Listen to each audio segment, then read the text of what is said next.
നമ്മുടെ പാലക്കാട് തൃക്കാർത്തേക്ക് ഏറെ പ്രശസ്തിയേറിയ ഒരു അമ്പലത്തെ കുറിച്ചാണ് പറയാൻ പോകുന്നത്. തനതായ പാലക്കാടൻ നെൽകൃഷികളാൽ ചുറ്റപ്പെട്ട നമ്മുടെ തിരുവാലത്തൂർ രണ്ടുമൂർത്തി ക്ഷേത്രത്തെ കുറിച്ചാണ് ഇന്ന് പറയാൻ പോകുന്നത്. രണ്ടുമൂർത്തി ക്ഷേത്രത്തിൽ രണ്ട് പ്രതിഷ്ഠയാണുള്ളത്. ഒന്ന് മഹിഷാസുരമർദ്ദിനിയും ഒന്ന് അന്നപൂർണേശ്വരിയും.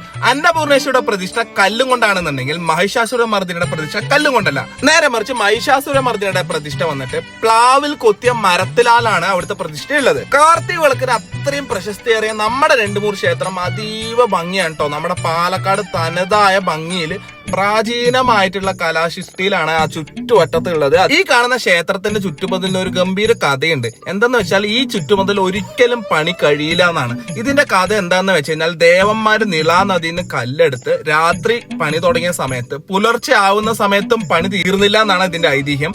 ആ നേരത്ത് മനുഷ്യഗണം നമ്മുടെ ദേവഗണത്തിന്റെ ശരീരം കാണാൻ പാടില്ല എന്ന ഉദ്ദേശത്തിൽ അവർ ഈ പണി നിർത്തി പോയി എന്നാണ്. അതുകൊണ്ട് ഈ പണി ഈ ചുറ്റുമതിലുള്ള പണി ഒരിക്കലും തീരില്ല എന്നാണ് ഇത് ഇവിടുത്തെ ഐതിഹ്യം. അതായത് കാർത്തിക മഹോത്സവം അടിപൊളി വീട്ടിലൊക്കെ ആയിട്ട് നല്ല നിലവിളക്കൊക്കെ കൊളുത്തി ചുറ്റോട് ചുറ്റും വിളക്കൊക്കെ കൊളുത്തിട്ട് അടിപൊളി ആയിരിക്കും. അപ്പൊ ഇങ്ങനത്തെ വീഡിയോസ് ഒക്കെ കാണാൻ വേണ്ടി പാലക്കാട് പേജ് ഫോളോ ചെയ്യാം. അപ്പൊ എങ്ങനെയാണ് ഉഷാറാക്കല്ലേ?